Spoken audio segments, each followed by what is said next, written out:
ಮಹಿಳೆಯರಿಗೆ free bus ಕೊಡ್ತೀವಿ, ಎಲ್ಲಿಂದ ಎಲ್ಲಿಗೆ ಬೇಕಾದರೂ ಓಡಾಡಿ ಅಂತ ಹೇಳಿ ಶಕ್ತಿ ಯೋಜನೆಯನ್ನು ರಾಜ್ಯ ಸರ್ಕಾರ ಈಗಾಗಲೇ ಪರಿಚಯಿಸಿದೆ. ಈಗ ಅದು ಸಾಕಷ್ಟು ಪ್ರಚಾರವನ್ನು ಪಡೆದು ಈಗಾಗಲೇ ಪ್ರಖ್ಯಾತಿಯನ್ನು ಗಳಿಸಿದೆ. ಆದರೆ ಇದು ಎಷ್ಟು ದಿನ ಕಾಂಗ್ರೆಸ್ ಸರ್ಕಾರ ಇರೋವರೆಗೂ ಮಾತ್ರ ಅನ್ನುವಂತಹ ಟೆನ್ಷನ್ ಇನ್ನೂ ಆಗಲೂ ಕಾಡ್ತಾನೆ ಇದೆ. ಇದರ ಮಧ್ಯೆ ಹೊಸ ಟೆನ್ಷನ್ ಶುರುವಾಗಿದೆ. ಅದೇನಂತ ಹೇಳಿದ್ರೆ, ಸಾರಿಗೆಯ 4 ನಿಗಮಗಳು ಸಂಪೂರ್ಣವಾಗಿ ನಷ್ಟದ ಹೊರೆಯನ್ನು ತನ್ನ ತಲೆ ಮೇಲೆ ಹೊರಿಸ್ಕೊಂಡಿದೆ. ಒಂದು ಕಡೆ ನಷ್ಟದ ಹೊರೆ ಆದರೆ ಮತ್ತೊಂದು ಕಡೆ ಸಾಲದ ಹೊರೆ ಜಾಸ್ತಿ ಆಗ್ತಾ ಇದೆ. ಸಾರಿಗೆ ನಿಗಮಗಳ ಮೇಲೆ ಲಯಾಬಿಲಿಟೀಸ್ ಹೊಣೆಗಾರಿಕೆಗಳು ದುಪ್ಪಟ್ಟಿನಷ್ಟಿದ್ರೆ, ಮತ್ತೊಂದು ಕಡೆ ಈ ನಿಗಮಗಳಲ್ಲಿ ಸಾರಿಗೆ ಭವಿಷ್ಯ ನಿಧಿ ಅಂದರೆ ನೌಕರರಿಗೆ ಕೊಡಬೇಕಾಗಿರುವಂತಹ ಭವಿಷ್ಯ ನಿಧಿ ಹಾಗೂ ಸ್ಯಾಲ್ರಿ ಕೊಡೋದಕ್ಕೆ ಸಾಲ ಮಾಡೋ ಹಂತಕ್ಕೆ ನಿಗಮ ತಲುಪಿದೆ. ಯಾವ್ಯಾವ ನಿಗಮ ಎಷ್ಟೆಷ್ಟು ಸಾಲದಲ್ಲಿದೆ, ಅದ್ರ ಮೇಲಿರುವಂತಹ ಹೊಣೆ ಎಷ್ಟು ಅಂತ ನೋಡೋಣ. ಸಾರಿಗೆ ನಿಗಮಗಳು ಈಗಾಗಲೇ 5209 ಕೋಟಿ ಸಾಲದಲ್ಲಿದೆ. ಅದರಲ್ಲಿ KSRTCಯನ್ನು ನೀವು ನೋಡ್ತಾ ಇದ್ರೆ 1500 ಕೋಟಿ ಲಾಸಲ್ಲಿದೆ. ಇನ್ನು BMTC ಬೆಂಗಳೂರಿನ ವ್ಯಾಪ್ತಿಯಲ್ಲಿ ಸಂಚಾರ ಮಾಡುವಂತಹ BMTC ಬರೋಬ್ಬರಿ 1544 ಕೋಟಿ ಸಾಲದಲ್ಲಿ ಇದೆ. ಇನ್ನು NWKSRTC ಸಹ ಸಾಲದಲ್ಲಿದ್ದು KKRTC ಸಹ 777 ಕೋಟಿ ಸಾಲದಲ್ಲಿದೆ. ಹೀಗೆ ಹಂತ ಹಂತವಾಗಿ ಸಾರಿಗೆ ನಿಗಮ ನಷ್ಟದ ಹೊರೆಯಲ್ಲಿ ತೂಗ್ತಾ ಇದೆ. ಈ 4 ನಿಗಮಗಳ ಮೇಲೆ 6468 ಕೋಟಿ ಸಾಲ ಇದೆ.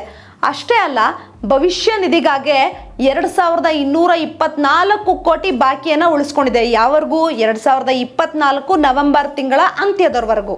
ನಿವೃತ್ತಿ ನೌಕರರ ಬಾಕಿ ಸಹ 625 ಕೋಟಿ ಬಾಕಿ ಉಳಿದಿದೆ. ಯಾರೆಲ್ಲ ಕೆಲಸ ಮಾಡಿ ತಮ್ಮ ನಿವೃತ್ತಿ ಜೀವನಕ್ಕೆ ಬೇಕಾದಂತಹ ಹಣ ಪಡಿಬೇಕು ಅಂತ ಹೇಳಿದ್ರೆ ಅದು ಸಹ ಬಾಕಿ ಉಳಿದಿದೆ. ಆ ಹೊಣೆಗಾರಿಕೆ ಸಾರಿಗೆ ಇಲಾಖೆ ಮೇಲೆ ಉಳಿದಿದೆ. ಒಂದು ಭಾಗದಿಂದ ಮತ್ತೊಂದು ಭಾಗಕ್ಕೆ ಇಂಧನವನ್ನ ಟ್ರಾನ್ಸ್ಪೋರ್ಟ್ ಮಾಡ್ತಾರೆ, ಅದರಲ್ಲೂ ಸಹ ಬಾಕಿ ಉಳಿಸ್ಕೊಂಡಿದೆ. ಇಂಧನದ ಬಾಕಿಗಾಗಿ 855 ಕೋಟಿ ಬಾಕಿಯನ್ನು ಉಳಿಸ್ಕೊಂಡಿದೆ. ಇತರ ಬಾಕಿಯನ್ನ 883 ಕೋಟಿ ಹಾಗೂ ಬರೀ ಸಾಲವನ್ನ 779 ಕೋಟಿ, ಬರೋಬ್ಬರಿ 6000ಕ್ಕೂ ಹೆಚ್ಚು ಹೊಣೆಗಾರಿಕೆಯನ್ನ ಸಾರಿಗೆ ನಿಗಮಗಳು ಹೊಂದಿವೆ. ನೀವೇ ಲೆಕ್ಕ ಹಾಕಿ, ಒಂದು ಕಡೆ ಸಾಲ, ಮತ್ತೊಂದು ಕಡೆ ಹೊಣೆಗಾರಿಕೆ. ಇದು ನಿಗಮಗಳನ್ನು ಎಷ್ಟು ಕುಸಿಯುವಂತೆ ಮಾಡಿದೆ. ಈಗ ಜನಪ್ರಿಯವಾದಂತಹ ಯೋಜನೆ ಕೊಟ್ಟಿದೆ, ಸರ್ವಿಸ್ ಕೊಡ್ತಿದೆ. ಆಧಾರ್ ಕಾರ್ಡ್ ತೋರಿಸಿದ್ರೆ ಮಹಿಳೆಯರಿಗೆ ಫ್ರೀ ಆಗಿದೆ. ಈ ಫ್ರೀ, ಈ ಸಾಲಗಳು ಹಾಗೂ ಹೊರೆಯಿಂದ ಏನಾದ್ರು ಫ್ರೀಸ್ ಆಗುತ್ತಾ ಅನ್ನುವಂತಹ ಆತಂಕ ಇದೆ. ಇದರ ಮಧ್ಯೆ ಸರ್ಕಾರಕ್ಕೆ 2000 ಕೋಟಿ ಅನುದಾನವನ್ನು ಕೇಳಿದರು ನಿಗಮಗಳು. ಸರ್ಕಾರಿ ಸ್ವಾಮ್ಯದ ನಿಗಮಗಳು ಅನುದಾನವನ್ನು ಕೇಳಬಹುದು, ಆರ್ಥಿಕ ಸಹಾಯವನ್ನು ಪಡಿಬಹುದು.